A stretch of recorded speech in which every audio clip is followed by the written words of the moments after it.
పెద్ద దస్తగిరి ఒక బీసీ సామాజిక వర్గానికి చెందిన వ్యక్తి. అతనితో ఏమేమి అరాచకాలు చేయించాలో అన్ని అరాచకాలు చేయించారు. ప్రభుత్వ భూములు కూడా కబ్జా చేశారు.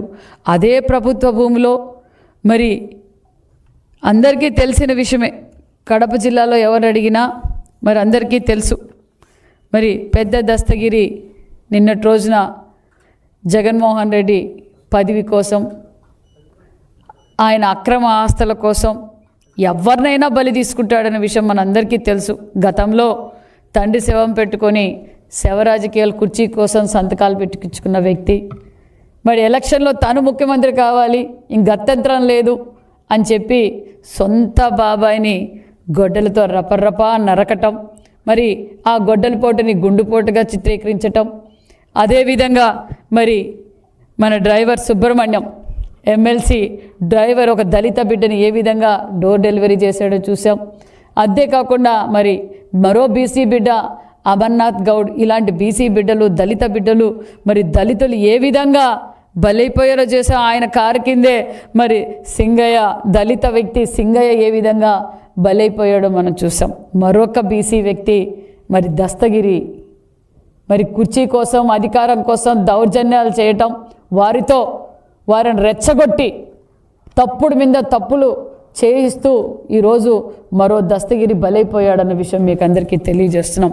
మరి ఇదే దస్తగిరి మరి ప్రభుత్వ భూములు అక్రమంగా దోచుకొని లేఅవుట్లేసి అదే జగన్ రెడ్డి మేనమామకు కూడా గిఫ్ట్ ఇవ్వటం, ఇదే ప్యాలెస్ కట్టి అన్ని సదుపాయాలతో అతిపెద్ద ప్యాలెస్ మరి అదే వెంచర్లోనే మరి వాళ్ళు జగన్మోహన్ రెడ్డి గారి మేనమామకు గిఫ్ట్గా ఇచ్చారన్న విషయం కూడా మీకు తెలియజేస్తున్నాం.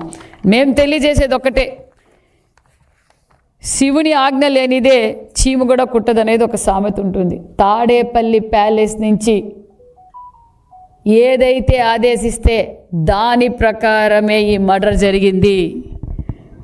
జగన్మోహన్ రెడ్డి గారి ఆదేశాల మేరకే మరి దస్తగిరి బలైపోయాడు. నేను తెలియజేసేది ఒక్కటే, ఇందులో ఇంకా చాలా పెద్దవాళ్ళు ఉన్నారు, వారిని కూడా వదిలే ప్రసక్తే లేదన్న విషయం కూడా మీకు అందరికీ తెలియజేస్తున్నాం.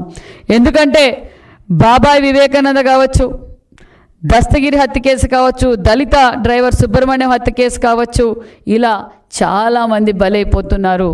జగన్మోహన్ రెడ్డి గారికి కనిపించేది ఒక్కటే,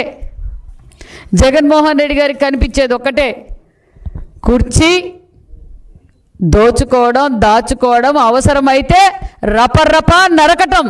నేను చెప్పేది ఒకటే, వైసీపీ కార్యకర్తలారా, మీరు ఒక విషనాగు పడక కింద ఉన్నారు. మీ సింబల్ ఇప్పుడు ఫ్యాన్ కాదు, అదే ఫ్యాను గొడ్డలుగా మారుతూ ఉంది. జగన్మోహన్ రెడ్డి రోజుకి కుర్చీ కోసం, ఆస్తుల కోసం తన సొంత వారినైనా బలి తీసుకుంటున్నాడన్న విషయం మరొకసారి మీకు అందరికీ తెలియజేస్తున్నాం.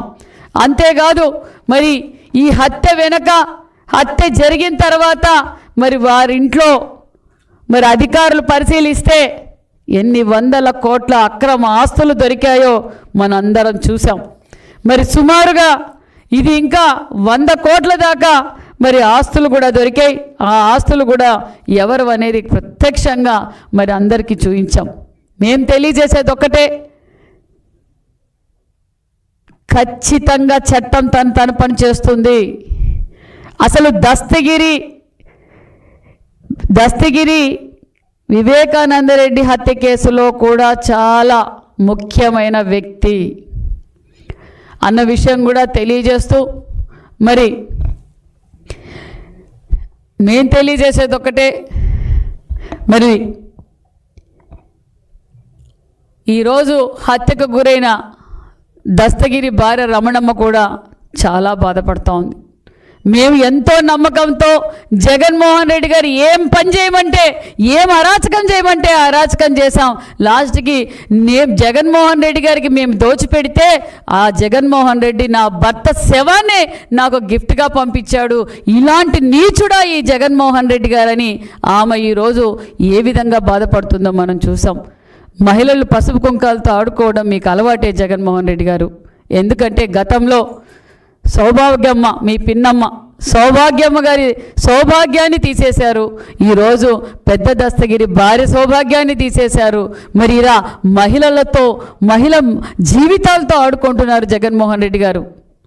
మేం తెలియజేసేది ఒకటే, ఖచ్చితంగా ప్రజలందరూ చూస్తున్నారు. మీ సైకో ఆలోచనలు మానేయాలి. సైకో ఆలోచనలు మానేస్తే మీరు, మీ కుటుంబ సభ్యులు, మీరు ఏదైతే దోచుకున్నారో మీరు ఖచ్చితంగా ప్రజలకు జవాబుదారీ. ప్రభుత్వం ఖచ్చితంగా కఠినమైన చర్యలు తీసుకుంటుందన్న విషయం కూడా మీకు అందరికీ తెలియజేస్తూ, మరి మేము తెలియజేసేది ఒకటే, మరి జగన్మోహన్ రెడ్డి గారు మామూలుగానే ప్రాంతాల మధ్య, కులాల మధ్య శవ రాజకీయాలు చేస్తూ ఉంటారు. గతంలో మనం చూసాం శవ రాజకీయాలు ఆయన చూడడం. ఆ శవ రాజకీయాలు చేయడానికి వచ్చినప్పుడు వారి కారు కిందే సింగయ్య చనిపోవడం మనం అందరం చూసాం. మరి ఈరోజు ఇదే జగన్మోహన్ రెడ్డి గారు అదే కడప జిల్లాలో ఉన్నారు. మరి ఎందుకు జగన్మోహన్ రెడ్డి గారు దస్తగిరి కుటుంబాన్ని పరామర్శించలేదు? మామూలుగానే శవ రాజకీయాలు చేయడం జగన్మోహన్ రెడ్డి గారికి అలవాటు కదా. తండ్రి గారు శవం పెట్టుకొని రాజకీయం చేశాడు, వివేకానంద రెడ్డి గారి శవం పెట్టుకొని రాజకీయం చేశాడు. మరి మామూలుగా అనుకోకుండా గంజాయి కేసులో చనిపోయిన వారి మీద కూడా శవ రాజకీయాలు చేయడం అలవాటే. మరి ఈరోజు నీ కోసం, నీ అక్రమ ఆస్తుల కోసం, నీ దౌర్జన్యాల కోసం నువ్వు ఏమి చెప్పితే అది చేసిన పెద్ద దస్తగిరి బలైపోయారు. మరి ఎందుకు జగన్మోహన్ రెడ్డి గారు ఆ కుటుంబానికి పరామర్శించలేదని కూడా నేను ఒక మహిళగా అడుగుతున్నా. ఒక బీసీ శాఖ మంత్రిగా, ఒక బీసీ మహిళగా, సాటి మహిళ ఈరోజు ఏ విధంగా బాధపడుతోందో మరి జగన్మోహన్ రెడ్డి గారు వెళ్ళి పరామర్శించి ఆ కుటుంబానికి ఏం జవాబు చెప్తారు అన్న విషయం మీ వైసీపీలో ఉన్న కార్యకర్తలు కూడా ఆలోచించాలి. ఎందుకంటే జగన్మోహన్ రెడ్డి గారు అవసరానికి నా బీసీలు, నా ఎస్సీలు, నా ఎస్టీలు అని చెప్పి వాడుకొని ఈరోజు మన బలహీన వర్గాలే బలైపోతున్నారన్న విషయం మరొక్కసారి మీకు అందరికీ తెలియజేస్తున్నారు. దయచేసి ప్రజలందరూ ఆలోచిస్తున్నారు. వైసీపీ కార్యకర్తలు కూడా నేను తెలియజేసేది ఒక్కటే, మీరు ఒక త్రాచుపాము పడకిందున్నారు. ఖచ్చితంగా అవసరం అనుకుంటే అది గొడ్డలి పోటుగా మారుతుంది. మీరు అది జాగ్రత్త. ఎందుకంటే ఈరోజు బలైపోతున్నది మన బీసీలే. మరి ఈరోజు అన్ని విధాలుగా బీసీలు బలైపోతున్నారు. వైసీపీ పార్టీ అధికారం వచ్చినప్పటి నుంచి మరి ఇప్పుడు కూడా మరి పెద్ద దస్తగిరి ఒక బీసీ. ఇలా బీసీల్ని ఏ విధంగా హతమారుస్తున్నారో వైసీపీ పార్టీ నాయకులు, బడా నాయకులు ఉన్నారు దీంట్లో. తాడేపల్లి బడే నాయకుల పేర్లు కూడా దగ్గరలో బయటకు వస్తాయి.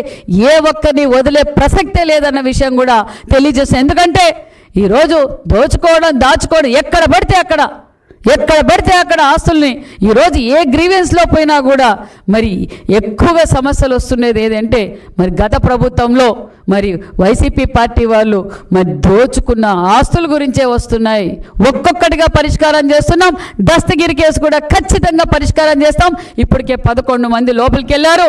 మరి నిత్యానందరెడ్డి గారి గురించి కూడా మరి ఖచ్చితంగా అరెస్ట్ చేసి ఖచ్చితంగా ఎవరైతే దీనిలో భాగస్తులు ఉన్నారో ఏ ఒక్కరిని వదిలే ప్రసక్తే లేదన్న విషయం కూడా తెలియజేస్తున్నాం.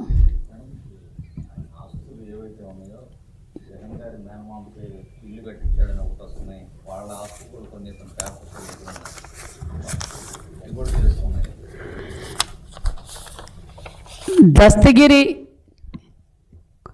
ఇంట్లో జప్తు చేస్తే సుమారుగా 100 కోట్ల ఆస్తులు మరి బయటపడ్డాయనే విషయం కూడా తెలుసు. అవి కూడా ఎవరు అనేది కూడా క్లారిటీగా చెప్పేశారు. మరి అంతేకాకుండా మరి ఈరోజు దస్తగిరిని చంపాల్సిన పరిస్థితి ఏంటంటే ఆస్తుల తగాదాలు, దౌర్జన్యంగా దోచుకున్నవి. అదే దస్తగిరి ఒక లేఅవుట్ కూడా ప్రభుత్వం స్థలం, అది ఆ ప్రభుత్వ స్థలము కబ్జా చేసి ఆ స్థలంలో లేఅవుట్లు వేసి అమ్మేశాడు. ఆ అమ్మేసిన దాంట్లో ఆ లేఅవుట్లోనే మరి మీ మేనమామకి, జగన్మోహన్ రెడ్డి గారి మేనమామకు ఒక పెద్ద ప్యాలెస్ కూడా కట్టించాడు. ఇలా ఇంకా బయటపడాల్సినవి చాలా ఉన్నాయి. ఒక్కొక్కటిగా బయటికి తీస్తున్నామన్న విషయం కూడా తెలియజేస్తూ ఖచ్చితంగా దస్తగిరి మరణానికి కారులైన ప్రతి ఒక్కరిని వదిలే ప్రసక్తే లేదన్న విషయం కూడా తెలియజేస్తున్నాం.